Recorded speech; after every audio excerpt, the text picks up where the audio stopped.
Hi, I'm Samantha Lewis with Cambridge Health Tech Institute, and I'm here at the 4th Annual Next Generation Diagnostics Summit with Dr. Robin Patel, who is the Chair of Clinical Microbiology and a Professor of Microbiology and Medicine at Mayo Clinic. And thank you so much, Robin, for taking the time to answer a few of our questions today. And my first question for you is, what are some of the biggest challenges with MALDI-TOF mass spec in the clinical lab?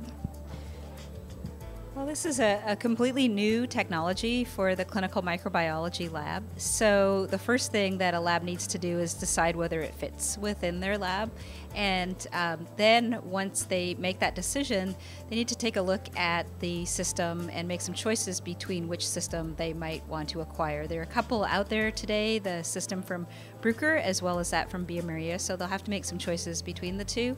And then once they get the system into their lab, obviously there's a fair amount of validation that needs to go on. These systems are used to identify microorganisms, bacteria, and fungi. And so they'll need to run through fairly large validation panels to make sure that they're performing to their expectations and meet the needs of their laboratory and the patients that they're caring for.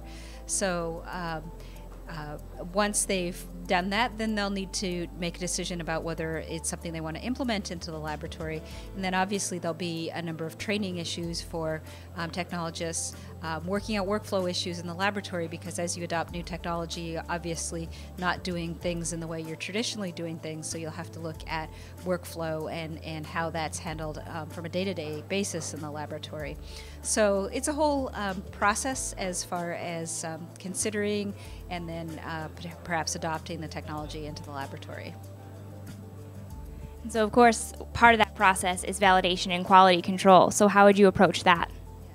So for validation, because the platforms that are out there today are not approved by the FDA today, hopefully they will be at some time in the near future, there's an extensive amount of validation that the laboratory would need to do in order to be able to use these, involving literally hundreds and hundreds of organisms being run through the system to make sure that, again, compared to the comparator the laboratory is using in their validation, the system is performing adequately. And that's a lot of work, collecting those isolates, assaying them by a reference method, and then assaying them on the mass spec. And then in addition, you asked about quality control. So once the system has been validated for use, obviously on a very regular basis for us, it's with every run that we do. We need to do quality control and make sure that the instrument is continuing to perform as it did during the validation.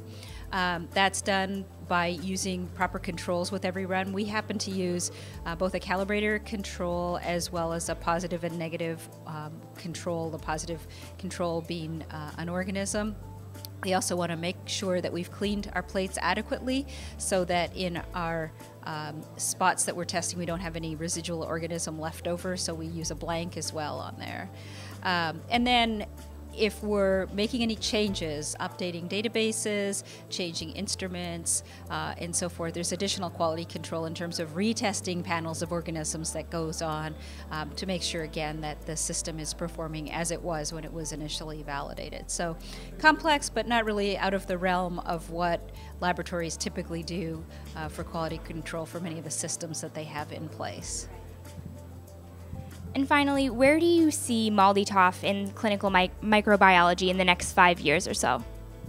Well, I guess the first thing I would hope is that we have the systems that are out there cleared through the FDA, which will make it a lot easier for laboratories to adopt this technology.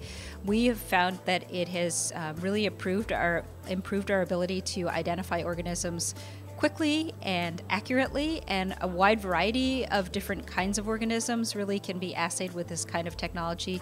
Different kinds of bacteria, gram-negative, gram-positive. We can also assay fungi such as yeast and other organisms. Mycobacteria are in development.